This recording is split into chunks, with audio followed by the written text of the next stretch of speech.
In this chapter, we are going to examine unsaturated hydrocarbons. So we are going to look at bonding and structure of alkenes and alkynes, and then at the end, we are going to look at hybrid orbitals in more detail.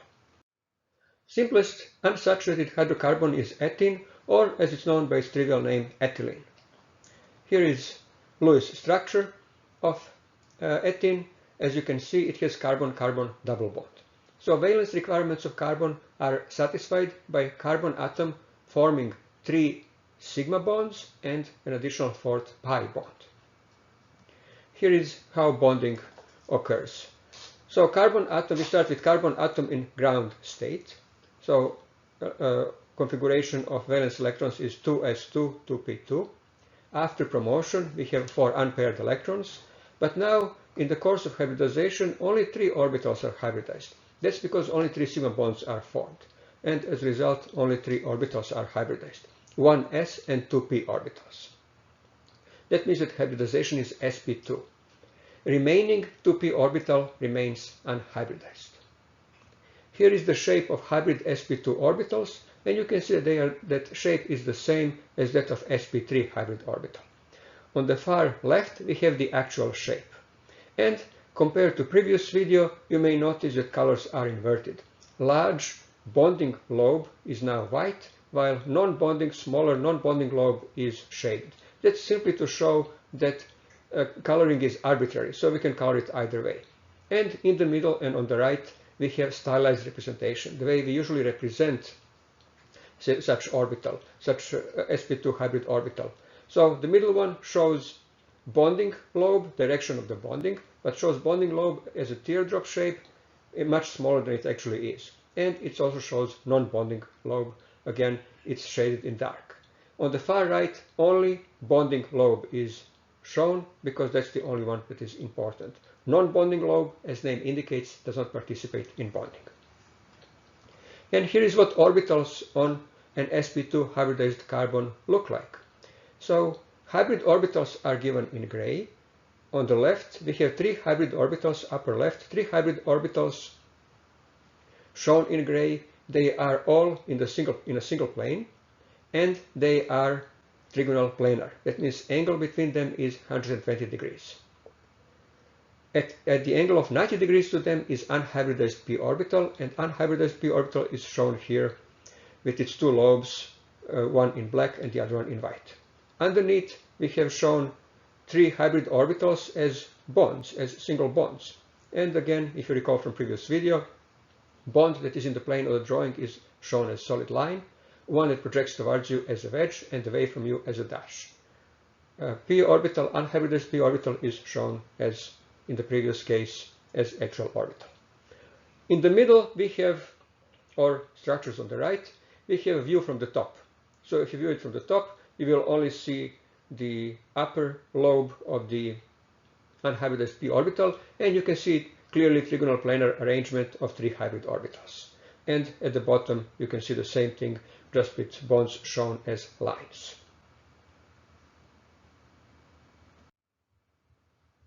Now, molecular orbitals of ethene are formed by overlap of atomic orbitals.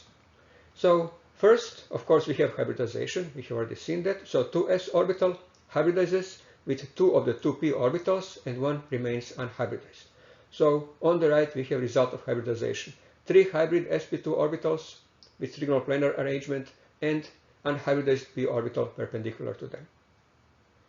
2 such atoms, 2 such sp2 hybridized carbon atoms bond. They bond to each other, and they bond each to 2 hydrogen atoms. So hybrid orbitals overlap to form carbon-carbon sigma bond, and remaining 2 hybrid orbitals on each carbon overlap with 1 s orbital of hydrogen to form carbon-hydrogen bonds. Unhybridized p orbitals on each carbon overlap side to side to give 2 lobes of a pi orbital, of molecular pi orbital. And those 2 lobes are above and below the plane of the molecule, above and below the plane of sigma bonds. Here is p orbital in more detail. So on the left, we have atomic p orbitals, so situation before the overlap, and on the right, molecular p orbital as a result of overlap of atomic p orbitals.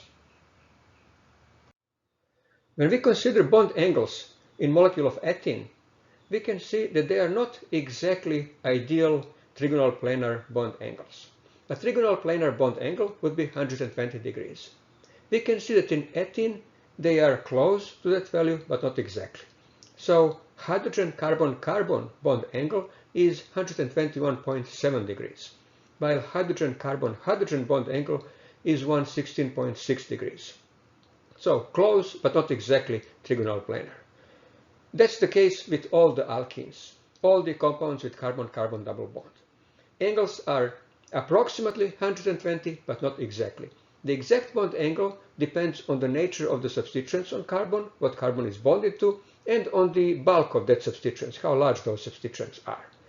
In general, you should assume that they are about 120, but you should be aware of it that they are not exactly 120, which means on various tests, if you are asked what is the bond angle in an alkene, you should answer 120, even though it's not exactly 120.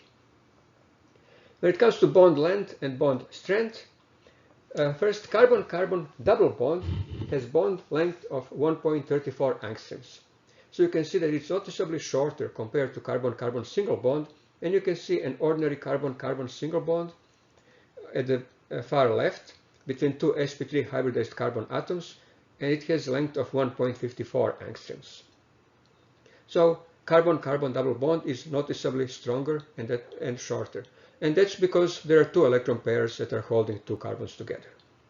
Note that single bond between sp3 hybridized carbon and an sp2 hybridized carbon is a bit shorter compared to ordinary single bond. It has length of only 1.50 angstroms as opposed to 1.54. There are different explanations for it, and we'll cover them later in the course. Also, in the previous video, we have covered length of carbon-hydrogen bond. That was sp3 hybridized carbon-hydrogen bond. And one such bond is emphasized here. It has length of 1.10 angstroms. But sp2 hybridized carbon forms shorter bond to hydrogen, and it's 108 angstroms. You will see reasons for that again later in this course. Double bond is of course represented by molecular models, and to do that we actually don't distinguish between the two bonds that connect two carbons. So the two bonds are shown as being identical. Most of the models show double bond as one on the left, simply as two straight bonds. Some models use what we call banana bonds and use two curved bonds. Those models you may not recognize that right away, but they view all carbons as being sp3 hybridized. That's a little bit obsolete view in organic chemistry. We don't teach it anymore. It used to be prevalent quite some time ago, but it's still retained in case of some molecular models. So as you can see, molecular models don't represent double bond very well. They don't represent different orbitals, sigma and pi orbitals, very well. But nonetheless, from this model, you can see that double bond is noticeably shorter compared to single bond, and you can see that molecule is actually flat. And here's space filling model, which shows more or less bulk of the model very well. And again, it shows that molecule is flat. Now we are going to look at an alkyne. Alkynes are hydrocarbons that have triple carbon-carbon bond. Simplest alkyne is ethyne, or as it's also known by its trivial name, acetylene. And after this simplest alkyne, sometimes all alkynes are called acetylenes. Here is Lewis structure, and you can see carbon-carbon triple bond. So valence requirements of carbon are satisfied by carbon forming two sigma bonds and two pi bonds. Here is how we explain bonding in alkynes. So again, from its ground state, where valence electrons of carbon are 2s2, 2p2, one electron is promoted from s to p orbital to give 4 unpaired electrons. And now, because only two sigma bonds are formed, only two orbitals are hybridized, one s and one p. That gives two hybrid sp orbitals. Two of the p orbitals remain unhybridized. Here are hybrid sp orbitals, and hybrid sp orbital has same shape, exactly the same shape as hybrid sp2 or sp3. So you can see on the left, it's roughly spherical, but it has two lobes, large bonding lobe and small non-bonding lobe. And again, I don't want to repeat that over and over again. We have same stylized representation So bonding lobe is represented as being much smaller, teardrop shape, just to show direction of the bonding, and we can, in stylized representation, omit non-bonding lobe. In the middle, you have sp orbitals together with unhybridized p orbitals. So you can see that two sp orbitals are linear and they point directly in opposite directions from each other. Perpendicular to hybrid sp orbitals and to each other are two unhybridized p orbitals, and they are shown with their two lobes here as black and white lobe. And then next we have view from the top. Further on the right, we have the same view, same orbitals. It's just that hybrid orbitals are shown as lines. That's the way we will represent them in future as bonds. Now, at the very bottom, we have bonding in ethyne. So two sp hybridized carbons and two hydrogens overlap their orbitals to form molecule of ethyne. So hybrid sp orbitals overlap, one from each carbon, to give carbon-carbon sigma bond. Remaining hybrid orbital on each carbon overlaps with one s orbital of hydrogen, that's B, to give carbon-hydrogen bond. C is overlap of two pi bond, two p orbitals on two p orbitals from each carbon to give two pi bonds. So side-to-side overlap of two p orbitals gives one pi bond, and second set of p orbitals gives the second pi bond. D has simply Lewis structure, so same representation of Lewis structure in showing the same geometry as previous and subsequent drawings.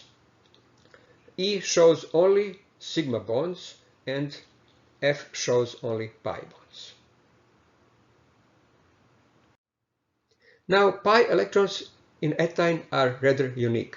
They would appear to be somewhat different from pi electrons in alkenes. So not just ethyne, but any alkyne, pi electrons are rather unique.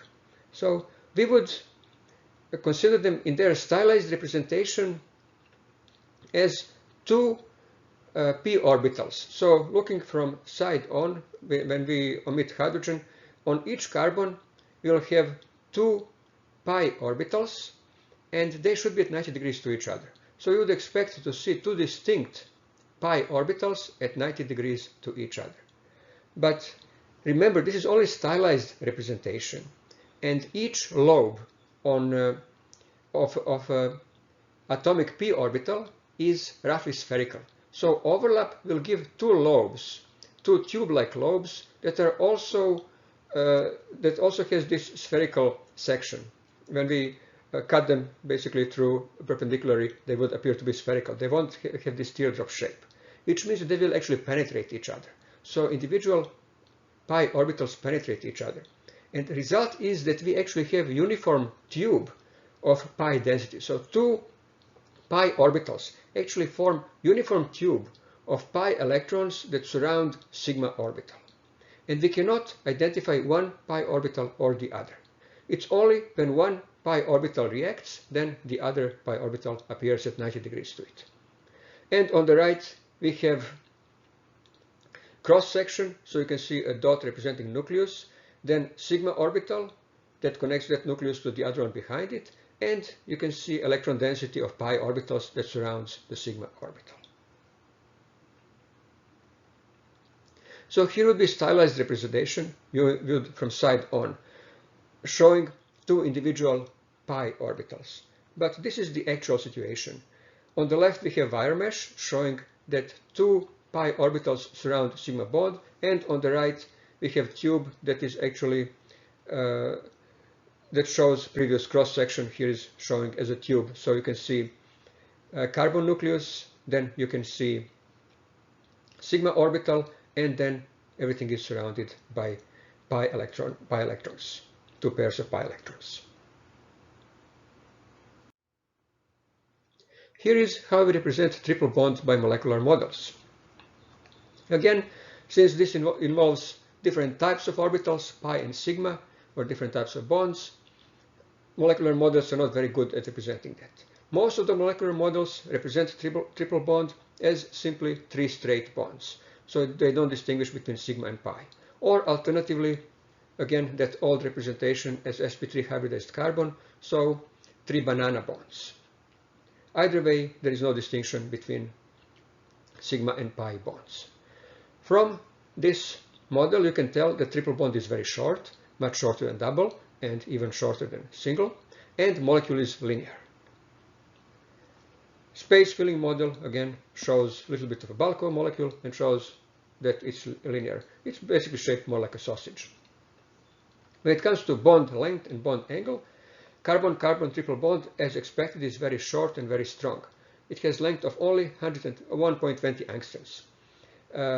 And the reason why it's so short and strong is, of course, that there are 3 electron pairs holding 2 carbon nuclei together. Bond angle is linear. It's exactly 180 degrees, so exactly linear bond angle. And in this case, it's sp hybridized carbon that forms bond to hydrogen. So this bond is very short. It's only 1.06 angstroms, so much shorter than sp2 hybridized carbon-hydrogen bond, which is 108 angstroms, or sp3 hybridized carbon-hydrogen bond, which is 110 angstroms. Now we are going to look a little bit more into hybrid orbitals. We have already seen that sp, sp2, and sp3 hybrid orbitals have all the same shape. Obviously they are different. So what is it that makes them different? Well, hybrid orbitals differ in size. They don't differ in shape. So this would be a relative size of an sp3 hybrid orbital. And you can see that sp2 hybrid orbital is much smaller. On the top we have actual representation, actual hybrid orbitals, and at the bottom is stylized representation. And sp hybrid orbital is even smaller, so the smallest of the 3. So as you can see, with increasing s character, size of the hybrid orbital decreases. So here actual shapes and stylized shape. The reason for that is obvious. S orbital is smaller and closer to the nucleus, while p orbital is much larger and further away from the nucleus. So sp3 hybrid orbital is composed of 1s and 3p orbital, a mix of 1s and 3p orbitals. So it has 25% s character and 75% p character. So it's going to be much larger in size, closer in size to that of a p orbital. sp2 has 1/3 s character and 2/3 p character. So larger s character, that means smaller orbital. And finally sp orbital 50-50, 50% s, 50% p character, so the smallest orbital, and that's because the s character is the largest. And now if you recall length of carbon-hydrogen bond with carbons of various hybridization, that's how we explain different bond length.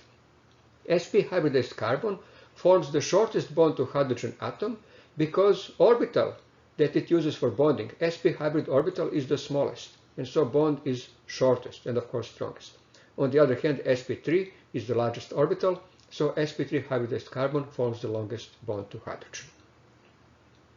And in general, here are different bond lengths for carbon atoms that are of different hybridization. If we start on the left from 2 sp3 hybridized carbons, bond length is 153 or 154 depending on what are the other substituents on those carbons. And then we have sp3, sp2, and so on, 2 sp2 carbons, and so on. And you can see that bond length decreases with increasing s character in hybridization of the carbon atom. If you wish to examine actual number and actual trends, you can pause the video here and look at this in detail. So this completes our chapter on bonding and structure of alkenes and alkynes. Next, we are going to look at bonding of short-lived transient species and also at bonding of compounds that contain heteroatoms. Heteroatoms are atoms other than carbon and hydrogen.